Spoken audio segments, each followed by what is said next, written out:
Today this video is showing how to switch a set of trucks from one skateboard over to another one. I'm going to use two of my personal boards. This is my cruiser board.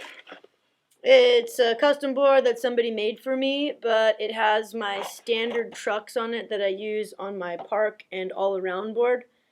Basically, I would call this like a Frankenstein board. You take something that you always ride and you switch it over to something new to make it ride a little differently or to try out a new board without having to get a whole new setup. So basically, I'm going to set up a new board using my old trucks without having to buy a whole new skateboard. It's super easy. So again, this is a cruiser setup, flat tail. This is something I want to ride around the streets, around the neighborhood, maybe up the pump track, but I don't want to take this one to the skate park because it doesn't have a kicktail. Not going to be ideal for dropping in. This is a pretty standard pool shape. It's called a shovel nose. It's got a pretty long wheelbase, a nice kicktail. It's got a nose, which I personally don't use, unless I want to try and do an ollie that high. And then, yeah, this board has really nice concave, so your feet are really going to stick to this board when you're pumping around a bowl or the skate park. Alright, here we go. Bam. So you can switch trucks over using the most basic tool on the planet. It is called a T-tool, unit tool, skate tool. It comes with its own screwdriver, Phillips head or hex. I don't like to use hex. I don't know why. I just like to use the Phillips head. But to make this easier on myself, I'm going to use a regular screwdriver instead of this because this is easier to handle. Yep, here we go. So, super duper easy. You just use the Phillips head to hold the bolt in place, and then you use the smallest part of the T-tool to put on the nut, and you can manually back this nut off of the bolt. That goes on the nut. These bolts are too long. This is annoying. Not bad. So, you just back it off like this.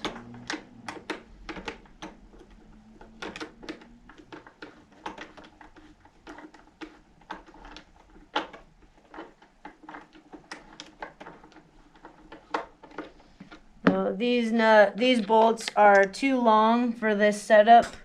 I think I just used some random bolts when I set this up because I didn't want to buy a new pack. That always works as long as you can get your screwdriver and your wrench onto the nut. So now we've gotten all the nuts off of here. There's 4 nuts. Best way to do it is just support the board like this and pull the truck straight off. This one has 2 1/4-inch risers stacked on top of each other because for my new setup that I'm using I need a 1/4-inch. For this one with the concave I needed a 1/2 inch, so I stacked 2 on top of each other. And then the bolts you just push through. And it's good to keep track of this stuff because, you know, once you lose it, it's gone. And usually when something hits the floor, it just goes into the black hole. So really be conscious to keep your stuff on your workbench or just keep an eye on it.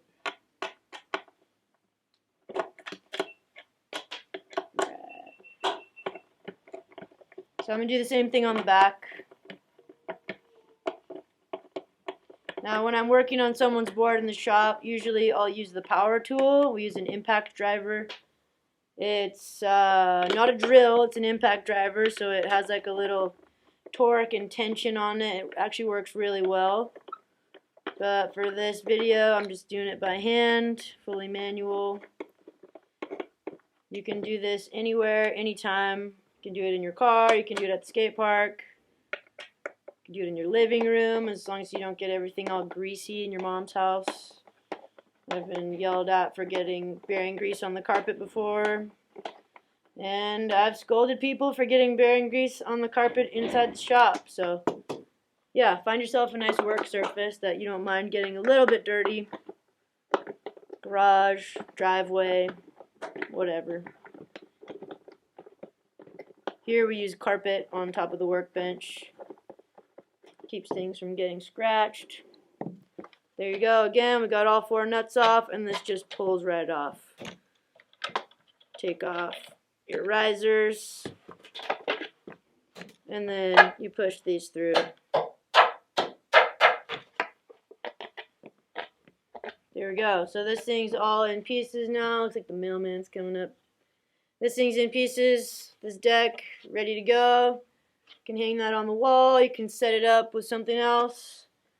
Put it on ice for when you're ready to set it up again with the old trucks. And then you grab your new one. And for this one, since there's a lot of concave this way, I don't need a 1/2 inch riser. I only need a 1/4 inch riser to give me enough clearance. I do have a little bit of wheel bite, but I'm used to that, and that's just how I like it to be. Keep it low center of gravity. That's my favorite way to skate.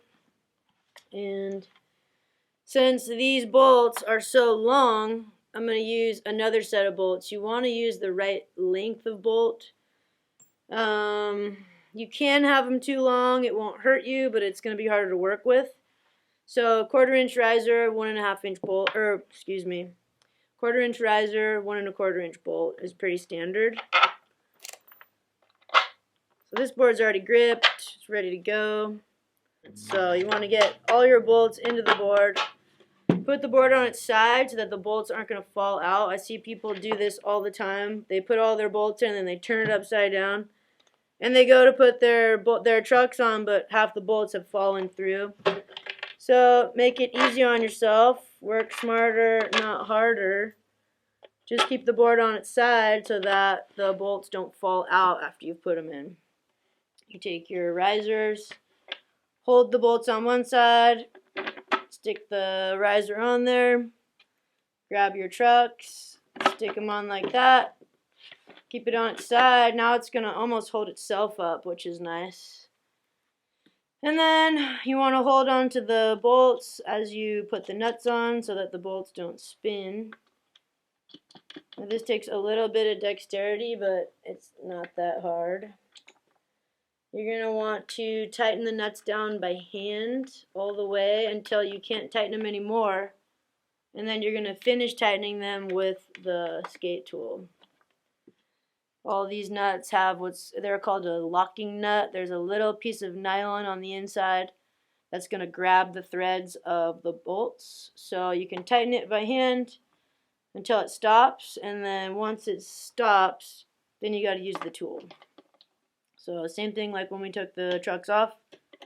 Use your Phillips head on one side, and you get your skate tool on the back side. And tighten those down. You want to tighten it so that the bolt is flush with the board. You can have them sticking up a little bit. A lot of people want them completely flush. What you don't want is for the bolts to sink completely into the board, because that will weaken your board. And the bolts will naturally countersink themselves into the wood.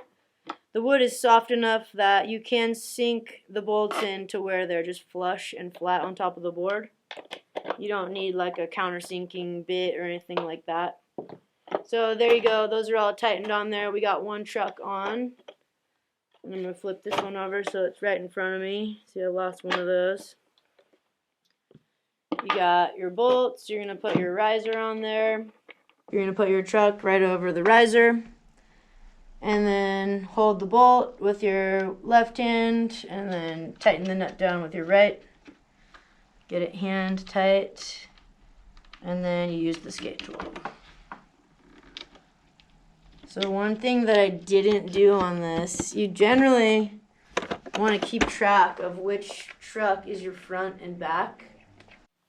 I actually got them on here correctly. I could be wrong. But yeah, same thing. Just tighten these down until they're flat. There we go. So that thing's ready to go. Alright, so that's how simple it is to change a set of trucks from one board over to the other.